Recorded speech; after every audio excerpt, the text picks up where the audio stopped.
Hello दोस्तों, केम छो? तो दक्षा रेसिपी બ્લોગ યુટ્યુબ ચેનલમાં તમારું સ્વાગત છે। તો જો બધી જ બહેનોને અત્યારે એવી તકલીફો કે જો આંખને કિનારે પર કુંડાળ થઈ ગયા હોય, કાળા ધબ્બા થઈ ગયા હોય, મોટા મોટા ખીલ થઈ ગયા હોય અને આપણે વારંવાર ફેશિયલ કરાવવા જઈએ તો પણ પાછા થોડાક જ દિવસમાં હતું ને એવું થઈ જાય અને આપણે બ્યુટી પાર્લરમાં જઈને પણ કંટાળી ગયા હોય। તો આજે હું તમને ઘરે જ એવો ઉપાય બતાવીશ કે તમારે કંઈ પણ જવાની જરૂર ન પડે અને ઘરની સામગ્રીમાંથી જ આ બધું આપણને મટી જતું હોય છે। તો આ વિડીયો પૂરેપૂરો જોજો તો જ તમને મજા આવશે અને ખબર પડશે કે કેવી રીતના આ ઉપાય કરવાનો છે। તો ચાલો બતાવો।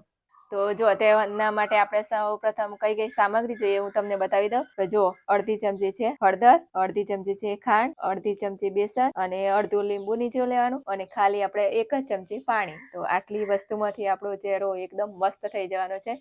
તો વિડીયો પૂરેપૂરો જોજો તમને માહિતી મળશે। તો જો સૌ પ્રથમ તમારે શું કરવાનું કે એક વાટકી લઈ લેવાની અને તેમાં નાખી દેવાની ખાંડ। તો જો તમારે શું કરવાનું કે 1 ચમચી પાણી લઈ લેવાનું અને એક આપણે લીંબુ નીચોવી લેવાનું।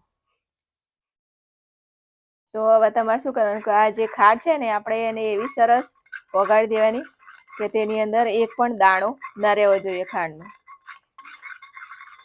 તો આ રીતના આપણે હલાવી લેવાનું 2 થી 3 મિનિટ માટે, એટલે બધી જ આપણી ખાંડ ઓગળી જાય। જો આપણું ખાંડ એકદમ મસ્ત ઓગળી જાય, જેમ કે આપણે આને મોં પર લગાવીએ ને તો આપણને કરકરું ના લાગે, ચબર ના, એટલે પેલા આપણે ખાંડને સરસ એવી ઓગાળી લેવાની। તો જો મસ્ત આપણું તૈયાર થઈ ગયું લીંબુ, પાણી અને ખાંડ। હવે આપણે આમાં શું નાખવાનું? બેસન। બેસનને પણ સરસ એવું મિક્સ કરી દેવાનું કે તેની અંદર ગોઠો ના પડી જોઈએ। જો આ રીતના, જો આપણું બેસન પણ સરસ એવું ઓગળી ગયું આ રીતના, બિલકુલ ગોઠો નથી। હવે આપણે તેમાં શું નાખવાનું? હળદર। હવે હળદરને પણ આપણે સરસ આવું બનાવી દેવાનું। તો જો આ રીતના તૈયાર કર્યા પછી આપણે ચહેરા પર લગાવી દેવાનું।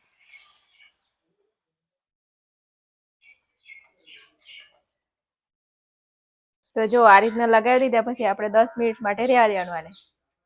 જો 10 થી 15 મિનિટ જેવું થઈ ગયું અને આપણે સરસ એવું સુકાઈ પણ ગઈ છે અને આપણું ચહેરો આપણો કડક કડક પણ લાગે છે। એટલે હવે એટલો સમય થાય એટલે પછી આપણે ધોઈ લેવાનું।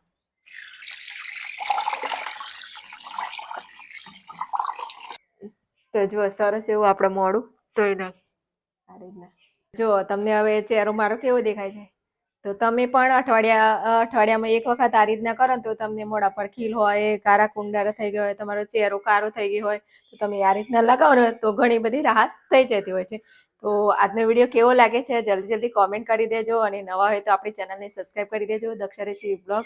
અને ફરીથી એક નવા જ વિડીયો મળીશું। Bye bye.